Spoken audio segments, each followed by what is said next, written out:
BBC iPlayer, 2025 went off. Oh my God. The twists. That's quite a twist. The comebacks. The drama. OK, game time. Today we take victory! Every high. Every low. Chill out. We've had a terrific year. Watch the best of 2025 on BBC iPlayer.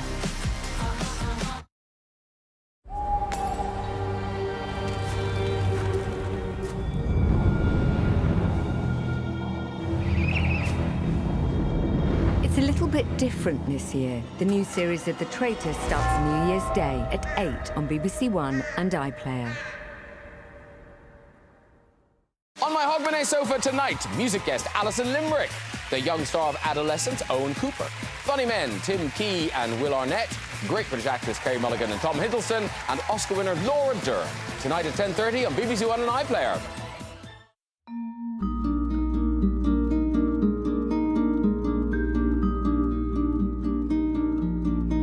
So now the news here on BBC One with Sophie Rayworth.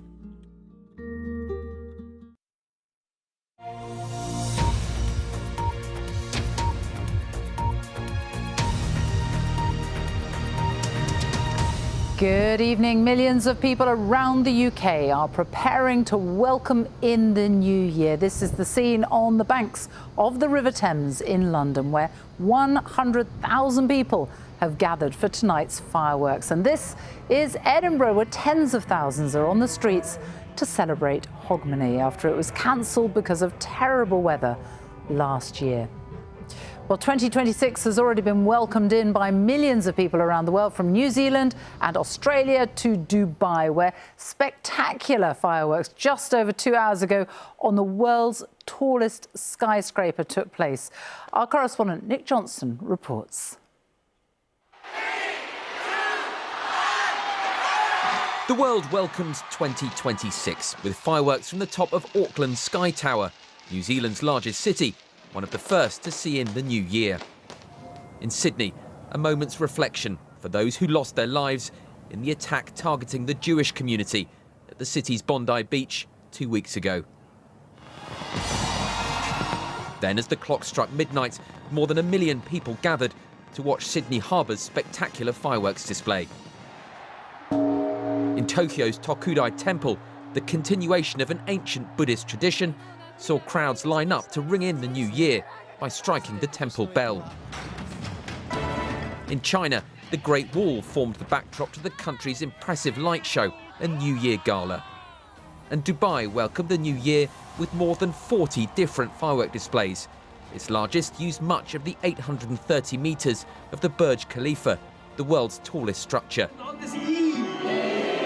As Europe prepares for midnight, public waltzing lessons get the Viennese crowds into the New Year's swing, attracting those from near and far. So where are you from? Australia, Sydney. Wow. And you came for New Year's Eve? Yeah, of course. Why? It's supposed to be spectacular. And what do these teenagers want from 2026? Gute Noten in der Schule. Ja. Good grades and good health. Rehearsing midnight in New York as the Times Square Ball is put through its paces, ready for the Big Apple's curtain to rise on 2026.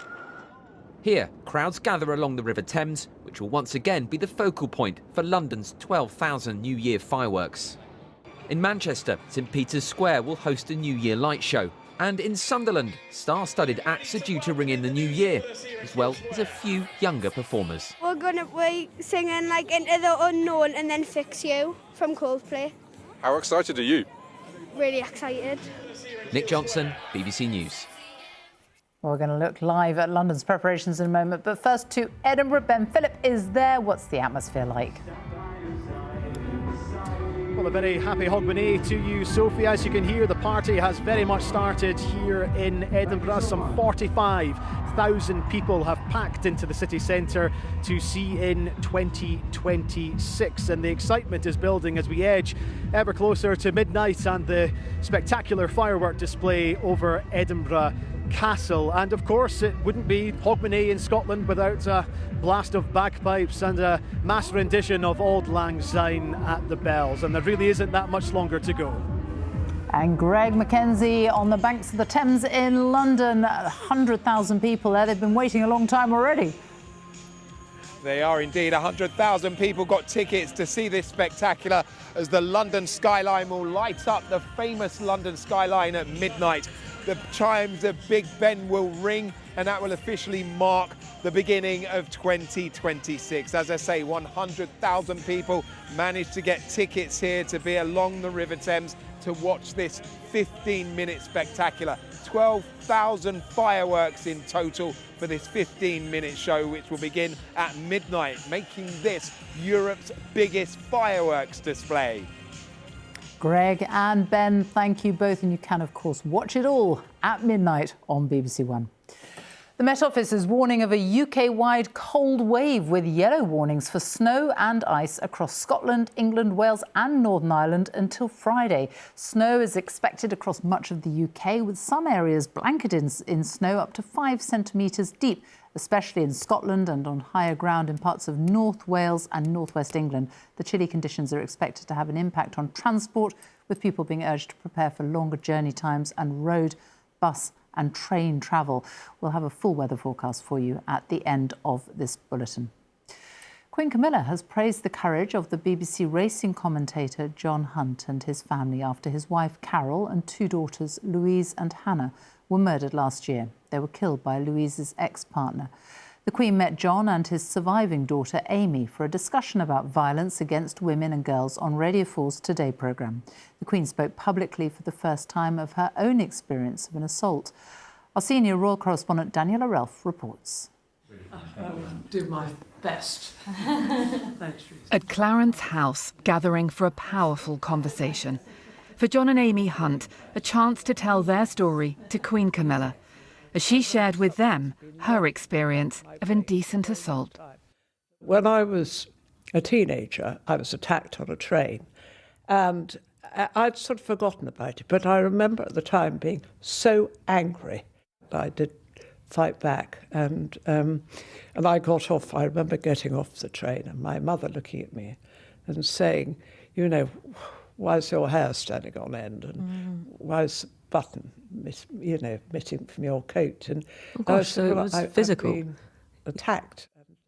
It was a candid revelation from the Queen to a family who had suffered so much. Carol, Louise and Hannah Hunt were murdered at home in Hertfordshire in July 2024 by Louise's ex-partner. For John and Amy, they are now working on creating a positive legacy out of their grief. I think it's really important to remember they had a sad death, but they did not have a sad life.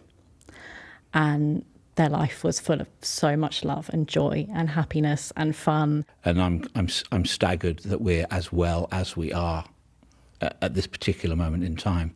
There's still a lot more work to do. At the risk of embarrassing Amy, she's been my best counsel from the word go. We talk all the time. I used to say I couldn't do it without you, but now I say I can do it with you. Baroness Theresa May had drawn everyone together. All agreed that better education of men was key to improving the safety of women. John and Amy have now set up the Hunt Family Foundation. It will support projects that inspire young women. As the conversation wound up, the Queen spoke to them directly. I'd just like to say, wherever your family is now, they'd be so proud of you both. Thank you. And they must be from above, smiling down on you and thinking, my goodness me, what a wonderful, wonderful father, husband, sister. Anyway, they'd just be so proud of you both. Thank you so much. Daniela Ralph, BBC News. And if you want to listen back to the full BBC Radio 4 Today programme that was guest edited by Theresa May, you can hear it all on BBC Sounds. If you've been a victim of sexual abuse or violence, details of help and support are available at bbc.co.uk/action line, or you can call for free at any time to hear recorded information on 0800 077 077. A train driver has died and at least 40 people have been injured in a head-on rail collision near Peru's most popular tourist attraction, Machu Picchu. The Foreign Office has confirmed that a number of Britons were on board when two trains collided near the ancient Inca town. Ellie Price reports. A head-on collision near one of the 7 modern wonders of the world. The crash involved two trains on a single track. It claimed the life of the driver and left at least 20 people in a serious condition in hospital. One witness who was on one of the trains told me about the chaos. I heard children crying, people lying on the floor. The staff was running around with medical supplies and that kind of stuff. So before we knew it, people were climbing out of the train. Local media reported that rescue efforts had been hampered by the difficult terrain around the crash site. Machu Picchu is a UNESCO World Heritage Site, attracting some 4,500 visitors every day. The local governor said it will take some time before trains can run on the line again. What we have here is disorder, chaos in the management of tourism. We're ending the year with a whole cycle of inadequate administration and management of what Machu Picchu should be as a tourist destination. The Foreign Office said it was supporting a number of British nationals involved and was in contact with the local authorities. Ellie Price, BBC News. Ukraine's President Zelensky has told his nation that peace is 10% away. In his New Year address, he said the country wanted the war with Russia to end, but not at any cost, adding he would not sign a weak peace agreement that would only prolong the war. He said anyone who thought Ukraine was ready to surrender was deeply mistaken. Finnish police have seized a cargo ship sailing from Russia, which they suspect of causing damage to undersea telecoms cables. They say the 14 crew members of the Fitberg have been detained. The Baltic Sea has seen a series of incidents in recent years in which underwater cables have been cut or damaged. Eurostar and Le Shuttle services between the UK and France through the Channel Tunnel have now resumed after yesterday's major travel disruption. Thousands of passengers faced hours of delays after Eurostar cancelled most of its services from London due to overhead power supply problems. Rail services through the tunnel in both directions are now running following repairs, but Eurostar has urged passengers to check before travelling, warning of possible knock-on delays and last-minute cancellations. And finally, people walking on a beach in Dorset yesterday afternoon had a very lucky escape after a large section of cliff collapsed on the Jurassic Coast. A woman who was out walking her dog managed to film it, and she told us what had happened. I was walking on West Bay and I just heard a really deep crack from the cliffs. There was a massive amount of rubble just started crumbling out of the cliffs, and then there was a huge orange dust cloud. Luckily, everybody remained safe and the Coast Guards were there in a matter of minutes. Suzanne Sears, who filmed that dramatic footage, well, Dorset Council has urged people to stay away from the edge and the base of those cliffs. Time now for a look at the all-important weather. Louise Lear joins us, and very cold and snow. Plenty to talk about at the moment, Sophie. Yes, we're changing the year. We're changing the weather type, in actual fact.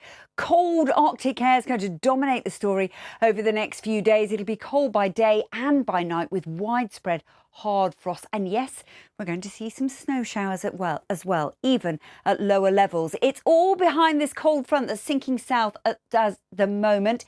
It's bringing some showery rain with it, but behind it will turn quite wintry. Strong winds as well, gusts in excess of 50 miles an hour as we go into New Year's Day. A weakening weather front bringing cloud and showery bits and pieces of rain sinking south. Sunny spells behind, but look at these snow showers starting to gather across Scotland, and we will see some accumulations here. So it's going to be a cold day. Aberdeen 2 degrees here, not quite there yet in that cold air. 6 in London, 7 in Cardiff. But as we go through the later stages of New Year's Day, we'll see a mixture of rain, sleet and snow across Northern Ireland, pushing its way into Wales, southwest England and parts of the West Midlands. So some treacherous conditions first thing on Friday morning. Those showers ease away. Sunny spells continue, but a cold story. And yes, we'll start start to see accumulations of snow at lower levels gathering in Scotland and some wintry showers into Northern Ireland as well. Temperatures will struggle as we go through the day on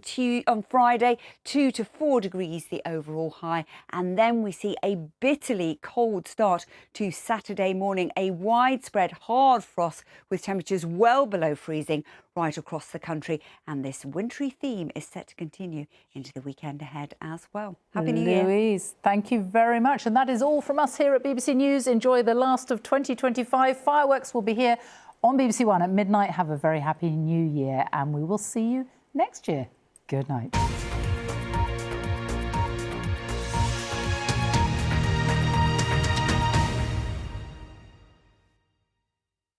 Tony was the king of Finch Farm. Turning up in them dressing rooms in the early days, that was lovely. I'm missing football. I want to be in that dressing room right now. I actually do suffer from stitches. You should breathe through your stomach. How'd you do that? Listen on BBC Sounds. The Night Owls is a surveillance unit. You do not hunt down. I think Teddy has smuggled arms into Colombia. That's your chance to be a snake in their garden. You are not the one in control here. You lied to me. I had no choice. You never stop, do you? Something's not right. Wait! The new series of The Night Manager starts New Year's Day at 9:05 on BBC One and iPlayer. Join me for a night you'll never forget with special guests Boyzone, Louise, Callum Scott and Shona. Come and celebrate with us. It's called Ronan Keating and Friends, a New Year's Eve party tonight, 11:30 on BBC One and iPlayer.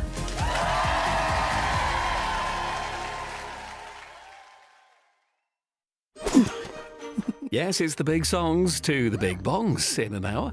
Now on BBC One, you bring the nibbles, Graham brings the stars with some strong language.